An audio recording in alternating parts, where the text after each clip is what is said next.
Okay. Hello, everyone. My name is Lisa Honka, and I have a company called Your Key to Senior Living Options. I help seniors find resources in the area such as independent living, assisted living, memory care.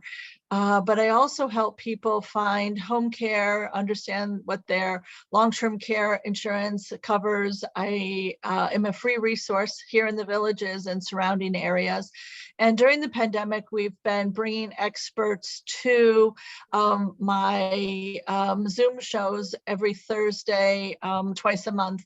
And we have many of those archived on my website. So if you have any interest in seeing some of the past archives through Jackie, they're already on the website. We also have some mental health seminars that we've done with Transitional Life Consultants, TLC, and they're on the website. I've also done some presentations with the attorneys on Medicaid planning and making sure your legal documents are in order.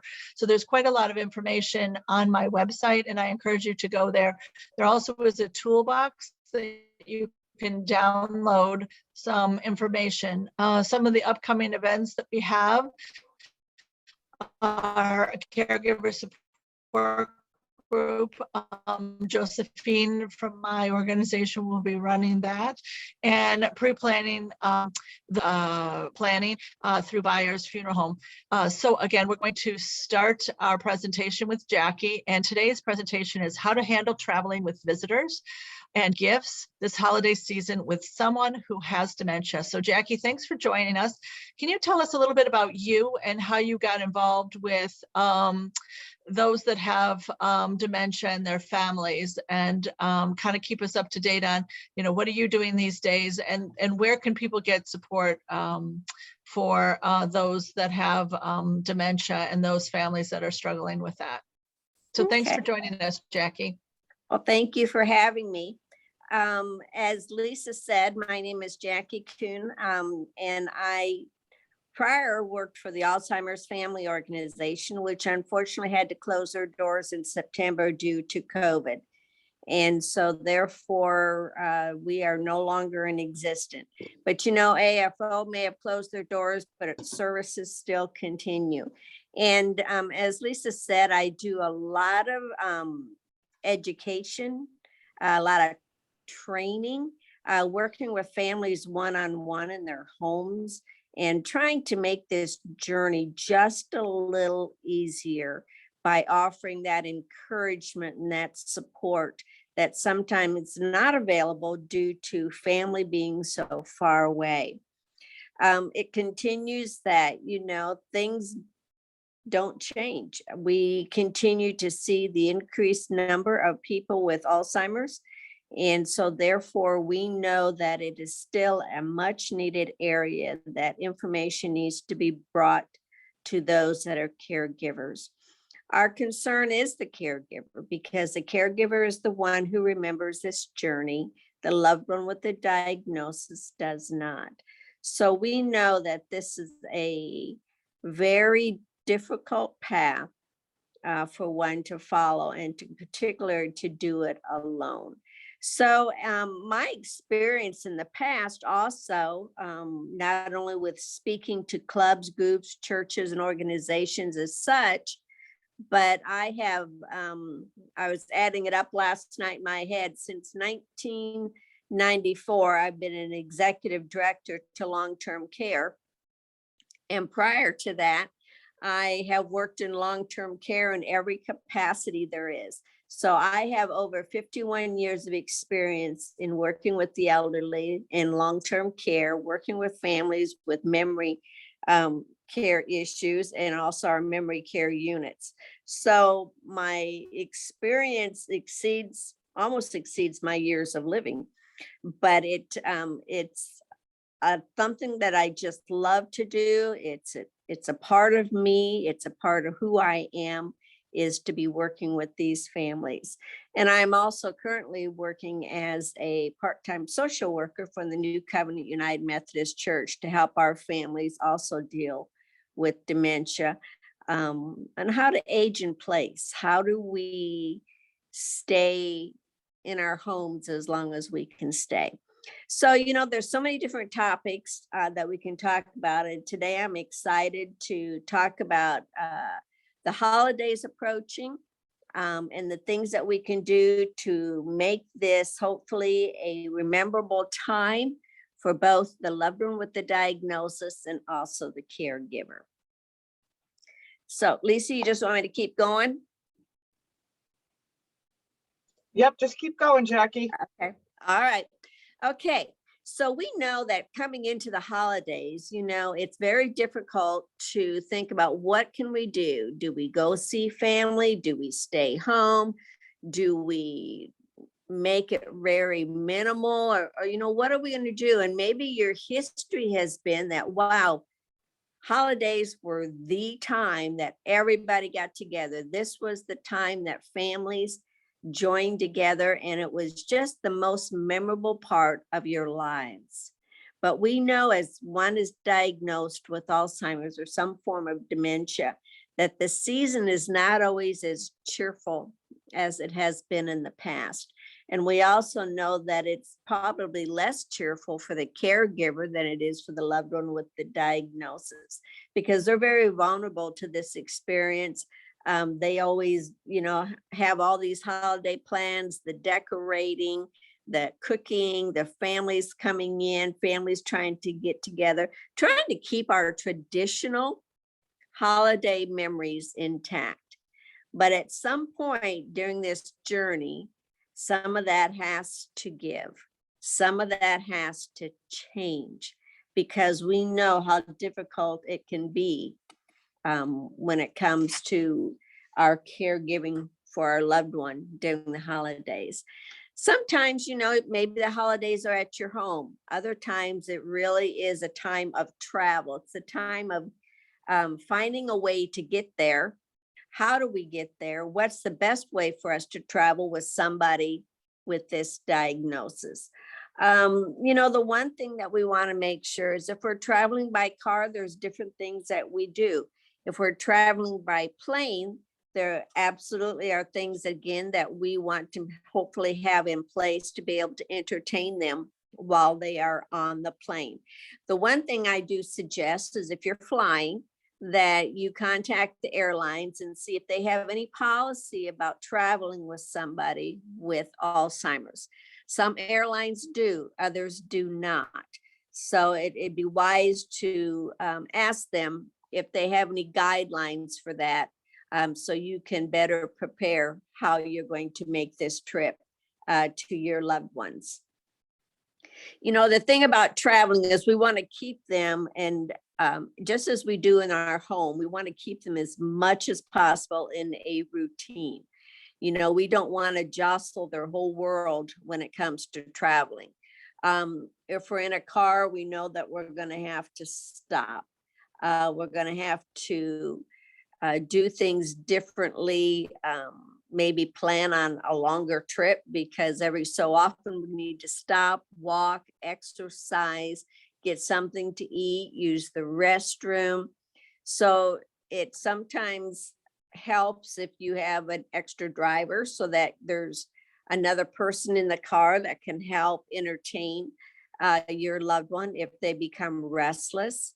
And you know your loved one better than anyone. So you'll know, are they going to sleep the whole time you travel? Are they going to be content while you travel? Or are they going to be agitated? And are there things that we need to do to help occupy their time?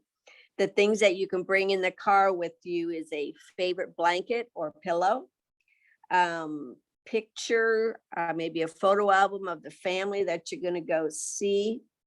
Again, looking at keeping up into as much of a routine as possible.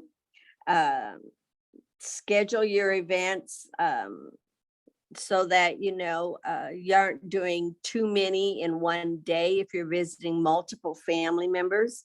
Don't be in a rush traveling, first of all, for safety purposes, but also you want this to be an enjoyable time. And sometimes traveling, they're very content and they enjoy the scenery. They enjoy being able to see different parts of the states or world, wherever you're traveling. And if you're in an airplane, again, you want to be able to have things that can help occupy their time in a plane or in the car. We want to lessen as much increased confusion as we can while you're traveling. So trying to tell them where you are, what state you're in.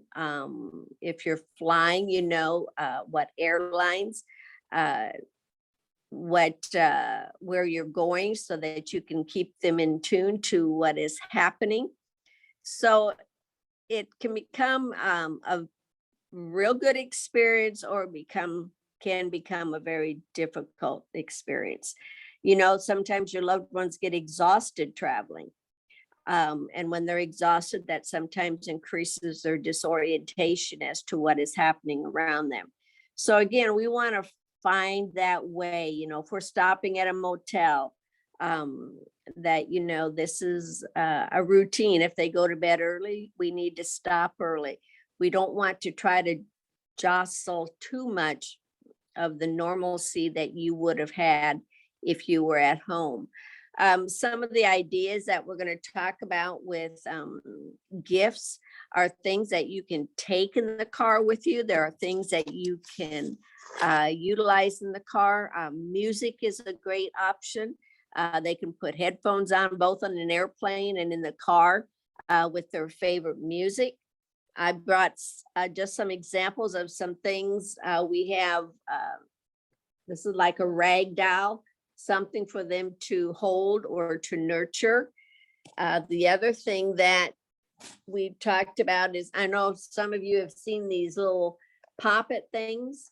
You can get these in just about any place anymore, big or small, but it does give their hands something to do, and then they're easy to wipe off. You just pop them in different colors, so it does offer some stimulation for your loved one. Another thing is that we've talked about, and you've heard me talk about it before, is fidget mats. These are things that you can create. These are things that you can make your own and make them more personalized to your loved one. Maybe your loved one was a golfer, so we get golf material and we put golf items attached to it. Maybe they were a businessman and we attach different options that would have been something that he would have done or used during his lifestyle and work. And also for the female, you know, you can do all kinds of little things. But the thing is, you can find most of these things at home. They're just little trinkets of different things for them to be able to play with. The one thing that they do when they travel is they get fidgety with their hands. So this is the whole idea of trying to keep something going with their hands, so that way they're not grabbing the steering wheel, they're not grabbing the door handle, those type of things. So we want to be able to find things to be able to keep their hands busy. And so that's a picture of one. This is just another one. Again, different ideas of what you can put on them, and little things that you find in the junk drawer. Just something to occupy their time. Zippers, buttons, pockets, just, you know, scrubbers, just about anything that you can tack onto some type of placemat or tack onto some type of fabric. It allows them to sit in their lap and be able to keep them occupied.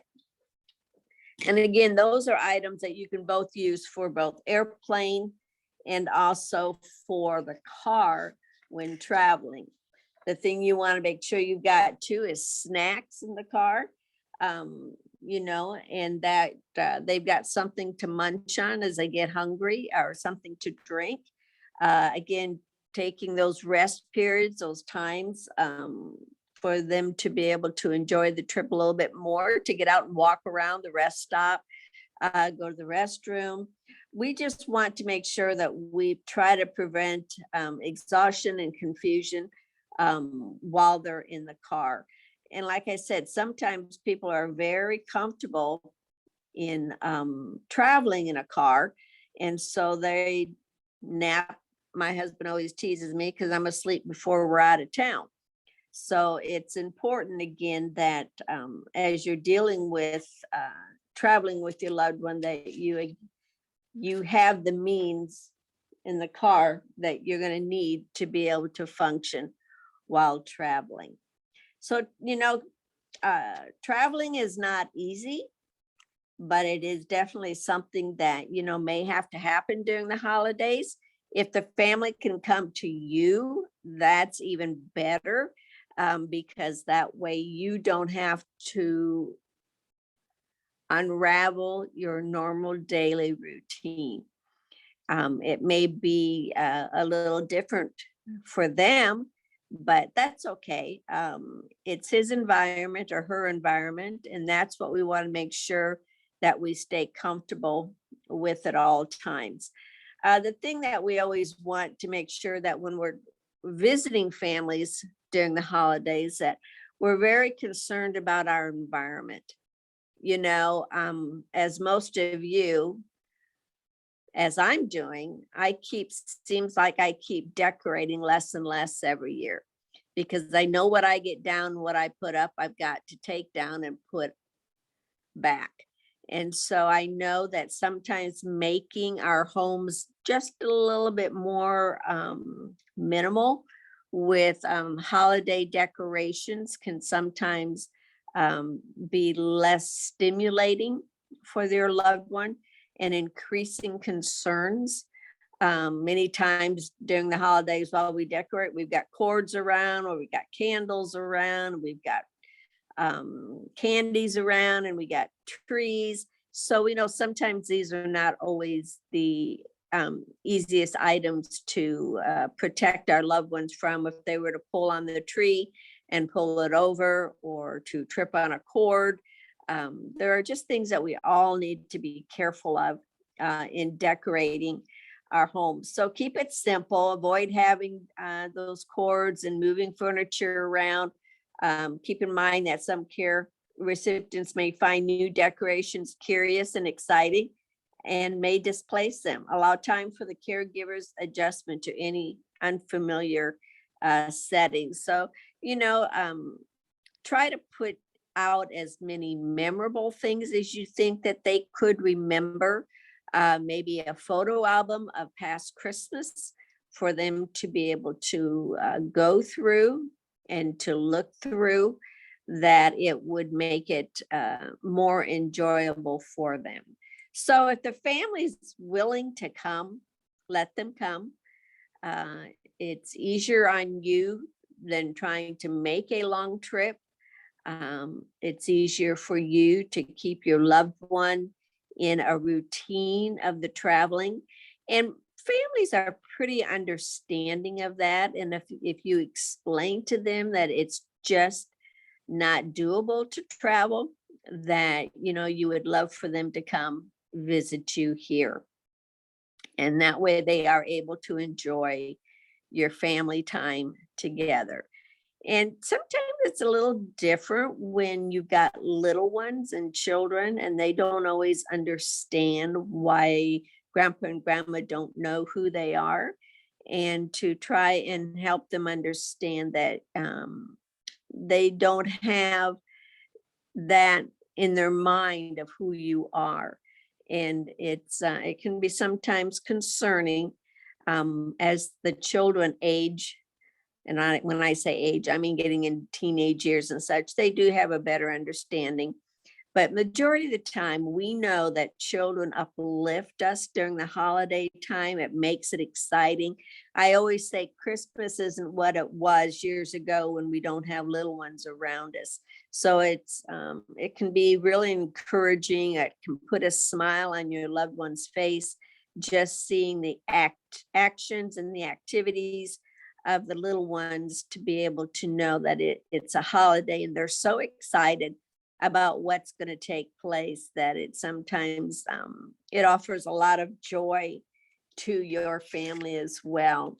So we want to make sure that, again, if we need to travel, we stay on as much of a routine as possible.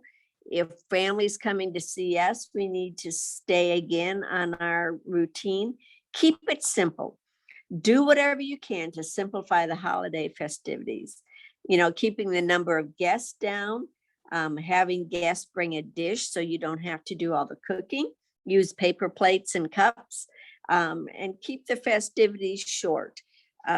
It's just important that, again, that your loved one doesn't get overexhausted, overstimulated, because this, again, will increase their confusion. So simplify it. Ask for help. Ask your families and loved ones to either help you plan and prepare for the holidays, so it works out for all of you. And that way everybody's, good to help, and that you want your family to participate, but you also want them to be of assistance to you during this time. So we look at sometimes, when they ask for presents, what do you ask for? Practical things? Do you, what are things that we can get mom or dad because of their diagnosis? So we're going to talk just a little bit about some gifts. We've had gift giving talk before, but I think some of the things that we find to be practical for somebody with Alzheimer's or a form of dementia for a gift would be things like, have you seen those games that you are matching game where you turn one card around? It's a lot like Jeopardy. You turn one card around, or the matching game, turn one card around and then have to find the other card that matches it. And you don't have to put all 30 cards out. You can put 10 cards out. So that way it's easier for them to be able to find them, and it's not so frustrating and confusing. And you can find these at any Walmart, any store.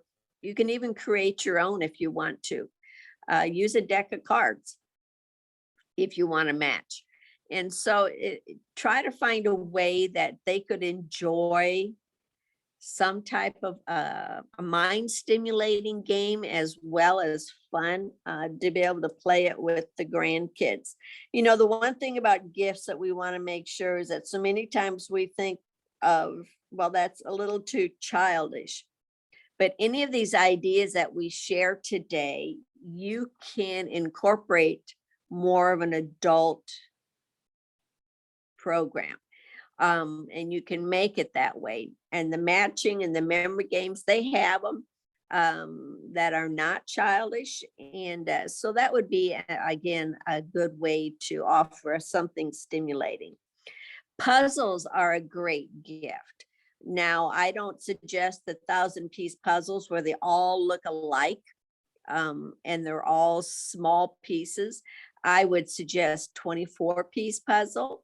Maybe even something smaller, but make it something that the pieces are big enough for them to be able to hold into their hands and to be able to put it down, and something that the grandkids can also participate in and enjoy as well. And you can put it together, take it apart, and do it again. So puzzles with less than, I would say, 24 pieces, no more than 35 pieces. Another interesting gift that can be very relaxing is a massage pillow. Sometimes our loved ones like to just be holding something. They want to be having something close to them, and yet it has some movement to it. So we know that it can, again, be very comforting. Sometimes you can have heat with them or not, but sometimes that can be very calming for them to have that pillow held close to them. Another thing that, maybe your loved one was an avid reader. Maybe this is an opportunity to get a book on tape and to be able to allow them to listen to it at their own pace. and you can do it chapter by chapter. And that way it's easy to repeat it. But a lot of times there's a lot of talking books out there. There's a lot of ways that people who no longer can read to be able to listen to something. And along with that, you can get headphones. It's a proven fact that loved ones with Alzheimer's put on headphones and we put their favorite tunes on it or their favorite music, that's very calming. Again, that's something you could take on the plane or in the car with you as well, to be able to allow them to relax. We know that music is the universal language, and with that language comes a calmness. Particularly if they've got a special year of music, maybe the 50s or the 80s, jazz, concert type music. But there's always a special type of music that they have enjoyed that you could get tapes to, put the headphones on, let them relax. And sometimes those are very calming as well. If you have a group over at the house and it starts to get a little noisy, sometimes putting those headphones on will keep them calm. And I know that too much stimulation for them can create agitation or a behavior that becomes then uncomfortable for everybody. You're at Thanksgiving and you're cooking dinner and the women are in the kitchen laughing and talking. The men are watching football. The children are all running around the house.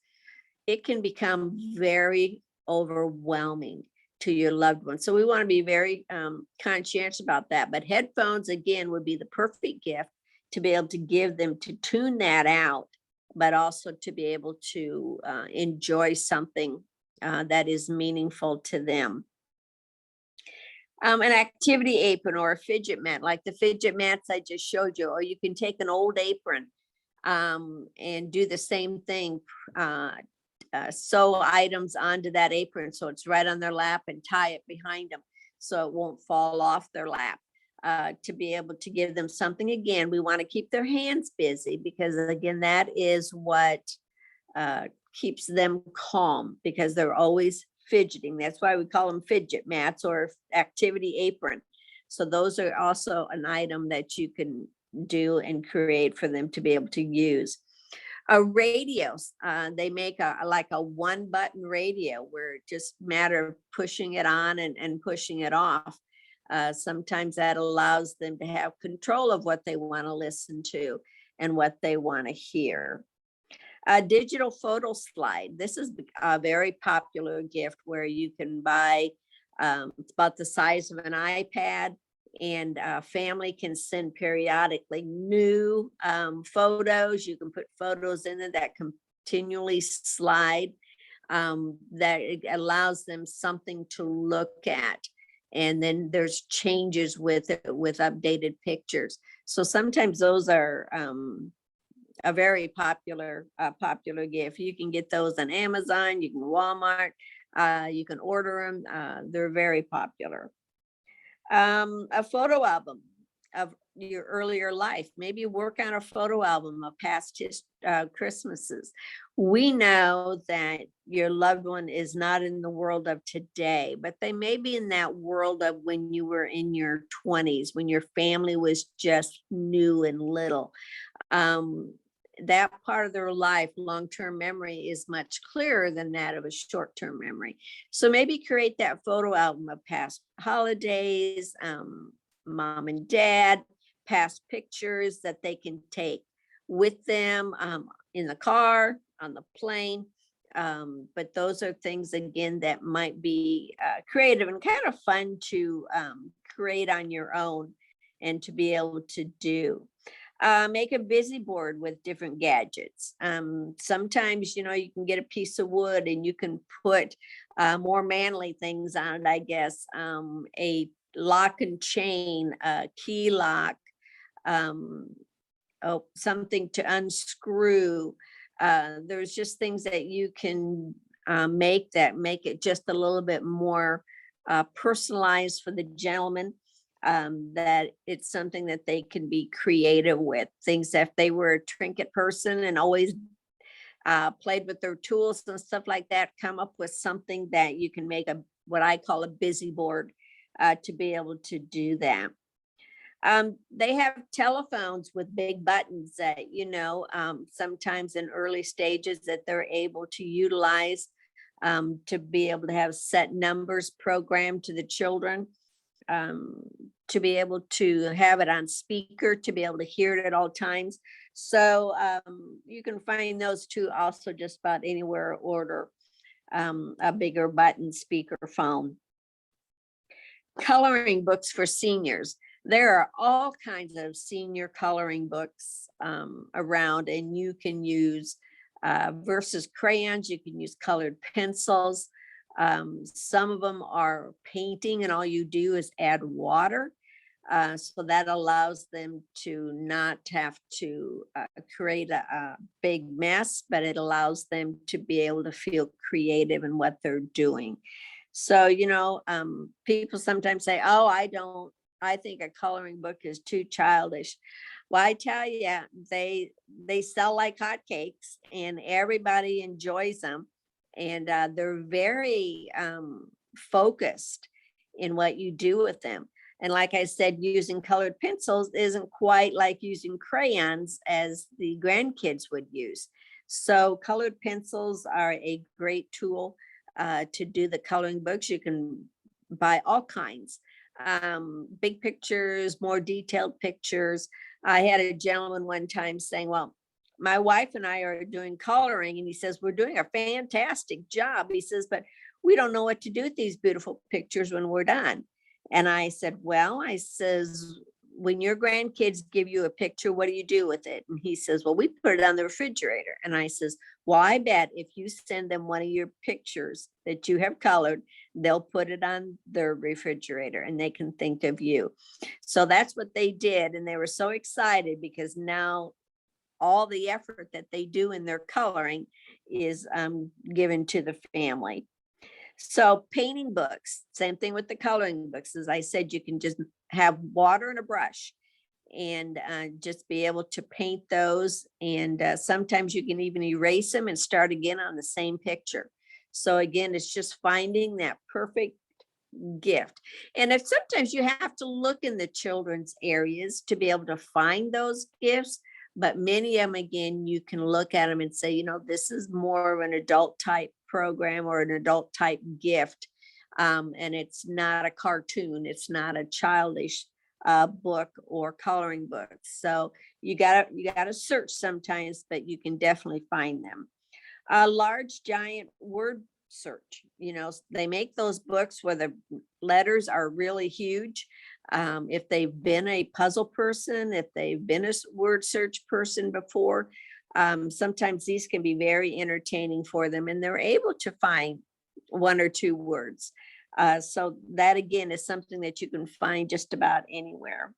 We kind of talked a little bit about the doll that I showed you earlier, or another form of doll that might be more lifelike. For again, in the car, if you're a wife normally nurtures those children and dolls just as if they did their children. So that is something that you can take with you in the car, on the plane, or in your home to be able to have them hold something and nurture something. So you can get pretty big size dolls. Stuffed animals, sometimes they just like that fuzziness, that coziness, that's something that you can just squeeze. Some talk. So, you can even record something in them to make it more personalized. Easy card games. There are so many games out there that, we can play if we have to, if we're playing Uno and they make up their own rules, then they make up their own rules. Sometimes just the fact that they see those colors and it's matching the colors. Again, that's one of those games that it can be whatever you want it to be. Go fish. These are always fun games for adult and children to play together. Something simple, something easy that you can enjoy. And again, we have to remember that no matter what activity or whatever gift we give them, their attention span is going to be very short. So it's not a matter of thinking, well, this is going to occupy them for hours. It isn't. But they may stop, do something else, and then come back to it. So it's always a matter that we have to be aware that they're going to be short-lived. And that way we got to have something else ready and in mind when they're done with that one activity. I shared with you those poppets. Now this one that I had showed you, this is a little larger one, but you can buy small ones that would fit in their hands as well, that you can stick in your purse or stick in something. But I tell you, it's as simple as this is, everybody loves them, even adults. So it's just a matter of popping those, excuse me. And so, you know, those, you can find those just about anywhere as well. Live looking pets, you've seen those where they kind of, they're furry. Some of them breathe. You can see their chest rise. You can buy those, purchase those. Some make sounds, barking sounds. We have a little dog that rolls and laughs, and it just makes you laugh just by listening to it. So there's, pets are again another item that your loved ones love and also enjoy having, particularly if they've had pets in the past, or maybe you continue to have a pet, that it just gives them something again to hold, to caress, to be able to squeeze, to rub. That's always calming to a loved one with this diagnosis. A big print clock, a clock that's good size, that changes. So every day he or she knows what time it is, what day it is, and the date. And so it's important because I'm sure multiple times they're saying, what day is this? What day is this? And so we want to be able to provide something for them that shows that date, that shows the time. And you can buy pretty good size big print clocks. We already talked a little bit about music CDs, their favorite ones, the ones they love to maybe used to dance to, listen to continuously. Again, that's real calming to them. Now, if your loved one liked hard rock, that may not be very calming, but normally we're seeing a calming environment when we put those headphones on, we put that music on, that they're really in tune to that. And it's amazing. Many times our loved ones with this diagnosis and their journey don't know how to carry on a conversation, or they don't remember people and their names, but they can remember the words to these songs and they sing them without hesitation. So we know that music is a universal language for us. And something new that we're seeing a lot is these weighted blankets. Sometimes having those pressed up against us is a comfort. It kind of keeps us still. It doesn't immobilize us, but it does feel like a hug. And so a weighted blanket, you can also get weighted neck wraps that you would just set across their chest or their neck area across their chest that would be very comfortable. We talk about soft blankets. Again, something that you can cover them with, something that they can hold, something that they can caress. And those are also very popular and very easy to find. So those are some ideas as far as gift goes. You know your loved one better than anyone else. So what would be important to them? What would be meaningful to them is something that you would be able to find for them. Again, we don't want Christmas or Thanksgiving to be overwhelming. So, you know, if you've got hundreds of gifts under the tree, that might be a little overwhelming to him or her. But to be able to have just those special gifts, I know sometimes you can find those wraps for the women that goes all the way around them. And those are a comfort. Sometimes just having something in my lap or their lap would also offer comfort. So these again are just some ideas that you can be creative. You can do just about anything that you want gift wise, and to just make sure that, again, it's not something that would be harmful to them or could cause harm if they were to do it on their own. But again, it's trying to make it a family type of gift that they all can share. Lastly, we're going to talk just a little bit about visiting our families during the holidays. We know, again, we've shared a little bit how stressful this can become.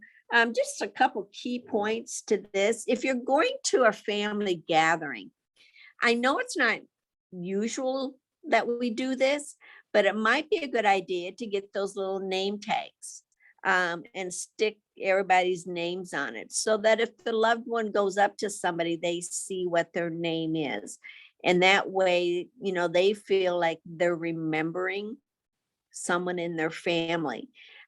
Because the face might look familiar, but that name isn't going to come.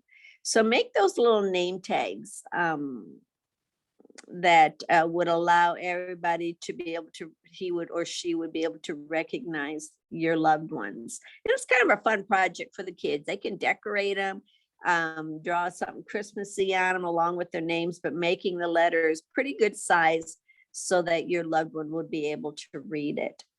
Again, keeping your loved one safe and happy, and try to minimize the outburst. We've already kind of talked about that. Too much stimulation can cause behaviors, can cause disruption. And you don't want your loved one 10 minutes after they're saying, I'm ready to go home, I'm ready to go home. We want to make this as calm as possible. And again, if you're in somebody else's home, we want to make sure that we have a place that they can rest. We can have a place that they can sit apart from the family and all the noise if necessary. We want to make sure safety wise that they're not able to get out the doors of those loved ones. And these are, again, good reasons why, if we can host our holidays in our home, that it keeps your loved one's environment more intact. Stick to that schedule when you can. You know, if you're visiting somebody, getting up, meal times, taking naps, routine things we want to continue so that it doesn't disrupt us. If you're gone for a few days and you're out of routine, then you come home, it's like starting all over again. And so we want to keep them as much into that routine as possible. You know, find that quiet place for your loved one, you know, and so that they're not able to disrupt or to feel uncomfortable at your event. Consider throwing a holiday lunch instead of a holiday supper or a dinner party. Sometimes that's less confusing, because we know as the day goes on, sundowning sets in, and that can create some more agitation. So maybe it's going to be a holiday breakfast or a holiday lunch versus that dinner party. You know, let them participate in as much as they can of the traditions.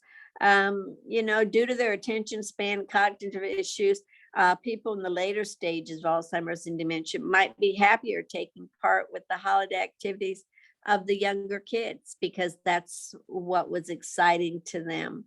And that was what a part of their life that they remember. You know, maybe it's watching a Christmas movie, baking cookies, coloring with the children, crafts, making a Christmas ornament, anything to, again, keep them active, keeping their hands active. But here again, we have to remember their attention span is very short. So some of these projects may get started, but they're not able to end them. If you have a favorite tradition of the family, you know, try to keep that intact. Due to their attention span, again, it's not always easy to have some of the same traditions that you've had, but maybe shorten them somehow. You know, singing Christmas music, having those times where, you know, what's your favorite song, and you're singing it, and you may be singing it over and over. But again, that's what's important to them. You know, we already talked about limiting the presents, keeping it simple. making sure again that, we have simplified the holiday time. Special treats are especially tempting to those with Alzheimer's. We all like sweets, so we want to be careful of that as well, so we don't get them overly hyper. And that all, again, that we want to make sure that the medications that they're taking can continue to work properly.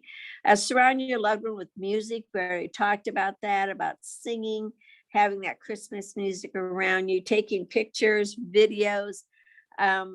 Again, just trying to build and continue memories of the year, because not only is the holiday, we want to simplify it for your loved one, but we want it to be a happy time for the caregiver. We want it to be a happy time for the family. We want them to look at those pictures down the road and say, remember that Christmas? Remember how mom or dad were so excited about their gift, or they were so excited about the music and how they participated. Take those videos so you can go back and look at those. You're going to need, the caregiver is going to need those memories later on. And so it's important to continue building and making those memories as much as you can. Holiday time with Alzheimer's does not need to be stressful. I mean, we want to make sure that we create those moments to be very special, and that everybody takes the time to listen and to pay special attention to your loved ones. Savor those moments. Those moments are going to become precious to you. If the person is in early stages of Alzheimer's, relatives and friends might not notice any changes, but the person with dementia may have trouble following conversations. I'm deaf in one ear, and so when I'm in a large crowd and there's 4 or 5 conversations going on, I can only focus on one. And that's with your loved one with the diagnosis. They cannot focus on all these conversations. So we're back to learning how to communicate with them. Our family getting up, looking eye to eye with that loved one, being able to be in front of them so that they can hear and they can understand what you're saying, and so that they're not threatened. We're not going to be able to yell across the room, hey, dad or mom, what would you like to drink? We're going to have to get right up there and to be able to communicate just as we normally would and say, what would you like to drink? And you give them 2 options. Don't give them 100 options. Give them 2 options, because those is what's going to be important. And it also allows them to be able to continue to participate. If they're in middle stages of Alzheimer's, there may be more significant changes in cognitive abilities since the last time that you were out of town or at a relative's house or at the last time of your holiday season. These changes can be hard to accept, but make sure the family understand that changes in behavior and memory are caused by the disease, not the person that they love. So it's important, again, that we continue to make memories through these holiday season. As hard as that may seem, we need to pick 1 or 2 and to be able to build on that and to learn to focus on that, simplify. Make sure your family has a good understanding of your loved one's stage and where they're at before you visit. It's important that they want to be able to participate and they understand that their memory is not what it was, that their short attention span is going to be right there in front of them for everything that they're doing. Making sure that, again, the family participates and encourages them to be involved with whatever activities you have planned. This year has been a difficult year with COVID. And I think so many people are wanting this holiday season to be one that they missed last year because nobody was out and about then, that it's important to them and they want to include their families. And so we want to make sure, again, that everybody has things in place. People are informed of what's happening with their loved one, keeping it simple, minimizing the stress for the caregiver during this holiday time, and finding ways to be able to give to your loved one. Holidays are a time that we all put a lot of extra stress on ourselves. And this is a time that we need to say, it stops. We simplify, we become less stressful, we minimize the activities so that way we feel that we don't have to be involved in everything, but don't stop doing something. The holidays are important to the caregiver, and the holidays are important for your loved one with the diagnosis, but the caregiver needs to know that life goes on and holidays continue to come, and holidays are for family. And it's important that you work with your family to make this a very, very special time. So I hope these ideas were helpful to you. If anybody's got any thoughts, any questions, please don't hesitate to ask. So Jackie, I really liked what you mentioned about preparing your family for what stage you're in now, and for understanding that things may not be as they were before, and that you need to maybe go slower, be more sensitive, that maybe there'll be bits of time that are really good, and then that your loved one with dementia may need to either reset, recharge, step away, that they might get overstimulated, and that you really do need to prepare your family as you, again, even here, to prepare your family for what is happening in your world. So many times we keep that private and we don't let people in. And, you know, it could be almost 2 years, 2.5 years since someone's seen their loved one.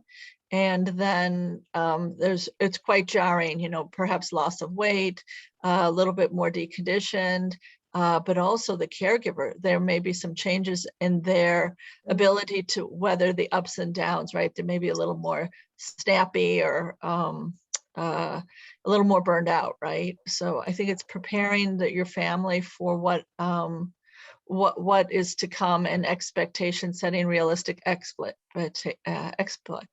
expectations. Flo, do you have any questions? I wanted to unmute her. Let's see if Flo has any. I think she just turned that off. Okay, I just wanted to see if anybody had any questions. So we're going to put this presentation on the website so that anybody who's interested in seeing it can see it in the future. Anyone who's interested in having it reviewed or sending it off to their family, again, this is an opportunity to get educated. So we really appreciate you giving us the opportunity to hear some helpful hints on traveling with a loved one with dementia during the holidays. Again, we're looking forward to more presentations in 2022. So thank you, Jackie, for joining us. We hope you're safe and your family stay safe. Yeah, you too. Thanks. All right. We'll talk to you soon. I don't think we have any questions at this time. We'll put our information up at the end. I think Maureen will do that. And again, if anyone has any questions, they certainly can go to my website, and we can get you in touch with Jackie if you have any things that you'd like to share, or if you have any questions, concerns about your journey with dementia. Thanks, Flo, for the, she said, thank you very much. It was very informative. As usual, Jackie. Thank you. Thank you. All right. Everybody have a great day. You too. Thank you. Bye-bye.